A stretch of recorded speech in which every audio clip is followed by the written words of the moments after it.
Donc aujourd'hui nous sommes à Avise, en Champagne, pour voir comment réduire la consommation d'eau potable. Puis nous allons voir comment réduire notre impact environnemental des eaux usées polluées par les produits. Maintenant nous allons à la CHGV d'Avise.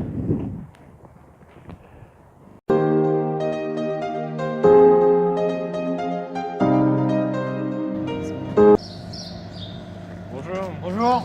Donc, je me présente, je suis de la chaîne viticole. Oui. Donc que pouvez-vous me dire pour réduire l'utilisation de l'eau potable? Donc déjà nous avons deux techniques. D'accord. Donc la première, c'est le fait de récupérer les eaux de pluie, donc par l'intermédiaire du toit.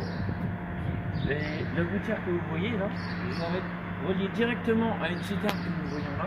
Ouais. Donc lorsqu'il pleut, la pluie va être récupérée par ces gouttières et il va aller directement dans cette cuve là-haut. Donc nous allons stocker de l'eau là qui va servir pour faire des bouillies de traitement. Donc c'est une technique qui est très durable parce que l'eau est gratuite, on ne la paye pas et c'est durable dans le temps. D'accord. Et est-ce qu'il y a d'autres moyens que la récupération des eaux de pluie? Alors oui, il y a une deuxième technique, donc c'est de mettre des pistolets ou des buses sur les tuyaux. D'accord.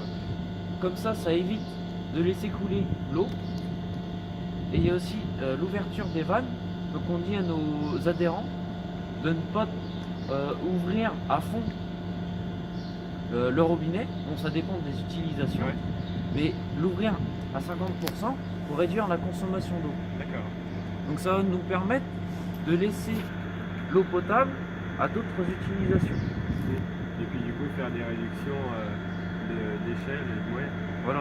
Et ça va quand même nous faire réduire la consommation d'eau. Donc une économie. Nous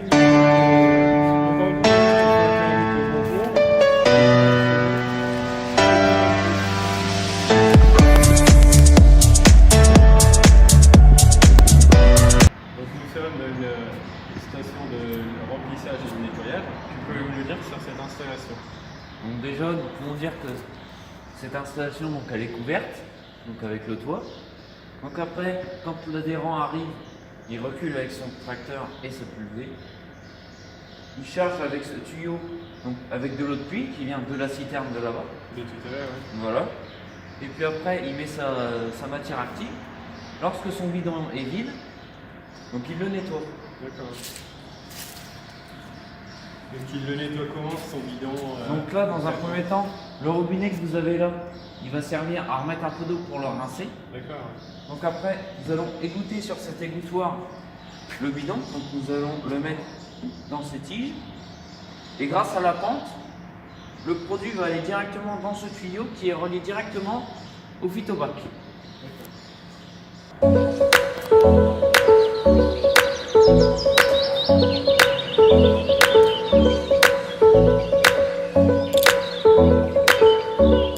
Voilà. Donc là nous sommes sur une aire de lavage. Concrètement, ça consiste à quoi? Donc quand le viticulteur a terminé de traiter, il reste toujours de la bouillie dans sa cuve.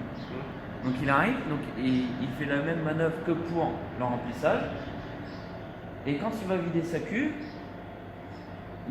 le produit va aller directement par l'intermédiaire de la pente, aller directement dans la bouche. C'est une pente de combien Donc c'est une pente de 2%. 2%. Donc ça permet un bon écoulement des eaux.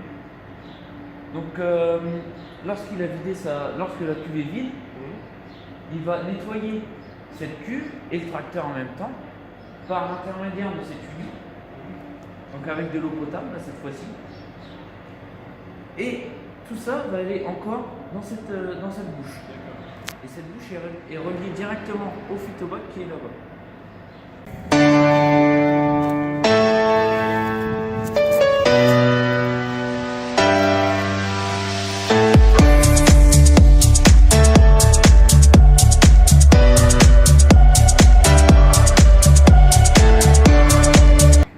Donc nous venons de nettoyer notre pulvérisateur. Maintenant les eaux vont ici, donc c'est un phytobac. Pouvez-vous nous le décrire? Donc les eaux qui vont arriver de cette station vont être acheminées par ces gros tuyaux, donc là que vous voyez au premier plan. Ça va être redistribué dans des petits tuyaux qui vont être ajourés. Et cela va permettre une meilleure répartition de l'eau sur la terre. Donc là, nous avons un mélange de terre arable, donc venant des champs, qui va permettre qui a la possibilité de détériorer la matière active grâce aux bactéries. D'accord. Donc nous avons aussi un mélange de paille, donc qui va permettre un meilleur assèchement de la terre, un drainage aussi, et elle va permettre de nourrir les bactéries qui sont dans la terre. Donc environ, nous sommes à 70% de terre et 30% de paille. D'accord. Par rapport à la tôle, c'est quoi comme tôle Donc c'est du plexiglas. Donc elle va permettre de faire rentrer de la lumière pour un meilleur séchage. Et par exemple, quand il pleut, ça va permettre à ce que le bac ne soit pas inondé. D'accord. Est-ce qu'il y a un entretien annuel ou pas? Alors oui, donc il faut retourner la terre pour réactiver les bactéries. Donc juste avant le début de campagne des traitements. Et entre tous les 7 ans environ, nous changeons la terre et la paille et nous l'épandons dans les champs, donc environ à 10 mètres cubes par hectare. D'accord. Donc la réglementation, c'est 5 mois après le dernier traitement. D'accord. Et nous remettons de la paille chaque année avant le début des campagnes.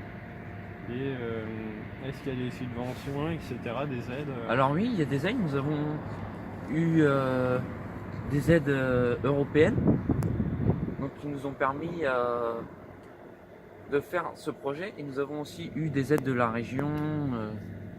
Et pour la conception, ils vous ont aussi aidé à ce niveau-là Alors oui, il y a un architecte qui est venu qui nous a donné le projet. Et nous nous sommes réunis avec plusieurs viticulteurs pour parler de ce projet. D'accord. D'accord, donc je vous remercie pour avoir pu répondre à toutes mes questions, ainsi qu'à la CHGE d'Avise pour nous avoir prêté ces locaux. Maintenant, nous pouvons conclure qu'il y a des moyens simples et durables sur la gestion de l'eau en viticulture. Je vous remercie à vous d'avoir pu regarder cette vidéo et j'espère que vous avez appris de nouvelles choses. Au revoir.